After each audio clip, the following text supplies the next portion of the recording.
दोस्तों ये बात है बेंगलोर की।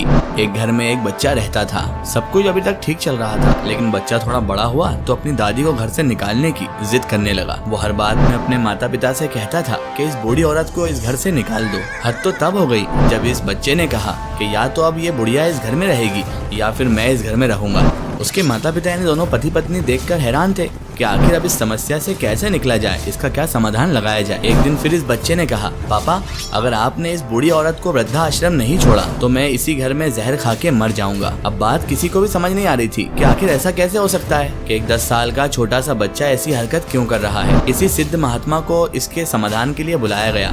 महात्मा ने बच्चे के सर पर हाथ रखा और महात्मा सब समझ गए कि आखिरकार माजरा क्या है। महात्मा ने बताया कि जो बच्चा है पिछले जन्म में ये बूढ़ी अम्मा इस बच्चे की बहू थी। बूढ़ी अम्मा जो पिछले जन्म में इसकी बहू थी, उसने जवानी में ही अपने बूढ़े ससुर को घर से निकाल दिया था। महात्मा ने बूढ़ी अम्मा को याद दिलवाया कि जब तू इस घर में बहू बनकर आई थी तब तूने बूढ़े ससुर को ये बोलकर वृद्धाश्रम भेज दिया था कि कहीं उससे तेरे बेटे को कोई बीमारी ना हो जाए, क्योंकि तेरे ससुर को टीबी की बीमारी थी। ये पोता तेरा पिछले जन्म का ससुर है जो इस जन्म में तेरे कर्मों की सजा देने तुझे आया है। दोस्तों ये एक सच्ची घटना है।